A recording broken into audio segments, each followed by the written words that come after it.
Êxodo, capítulo 32, versículo 33. Então disse o Senhor a Moisés: aquele que pecar contra mim, a este riscarei eu do meu livro. Todos aqueles que, de certa forma, têm seu sistema imunitário deficitário, compõem um grupo de pessoas que são suscetíveis a um maior risco de letalidade por infecção. Por isso, precisam seguir recomendações preventivas de cuidados com a saúde.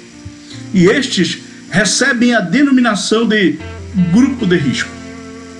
Assim como no físico as pessoas estão suscetíveis a moléstias em todos os graus de gravidade, existe uma enfermidade a qual todas as pessoas são vulneráveis. E toda a humanidade compõe este grupo de risco.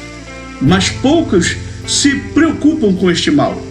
O extremo risco de letalidade, que ataca o ser humano por completo, corpo, alma e espírito. E após adquirido, este mal gera morte.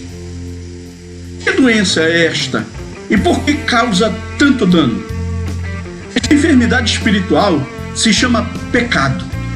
E quando a criatura de Deus é contaminada por esse mal, há uma ruptura que a distancia do seu Criador. Pois Deus não coaduna com o pecado, pois não há compatibilidade entre trevas e luz.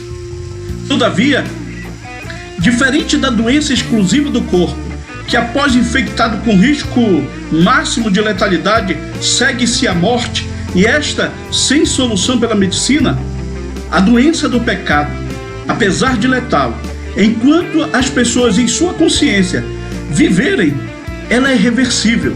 Isto é, há cura para o pecado, por mais mortal que ele seja. Entretanto, depois da morte do ser humano, a letalidade do pecado é irreversível, pois a Bíblia diz que depois da morte segue-se o juízo.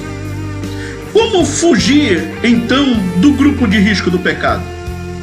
O ser humano, por suas próprias forças, não consegue se desvencilhar e se curar sozinho das amarras do pecado. Nesse momento, é necessário procurar um especialista no assunto. E ele se chama Jesus Cristo. Somente ele pode livrar o ser humano da lei do pecado e da morte, e curar a alma e purificar o homem completamente do seu pecado. Para isso, existe um protocolo a ser seguido, ou seja, reconhecer que é um pecador, crer que somente Deus pode perdoar os seus pecados, pedir perdão pelos seus pecados, aceitar Jesus Cristo como Senhor e único mediador entre o homem e Deus.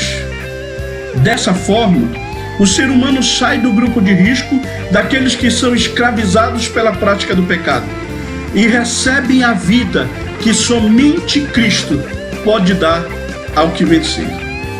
Porque o salário do pecado é a morte, mas o dom gratuito de Deus é a vida eterna por Cristo Jesus, nosso Senhor. Que o Senhor continue a nos abençoar.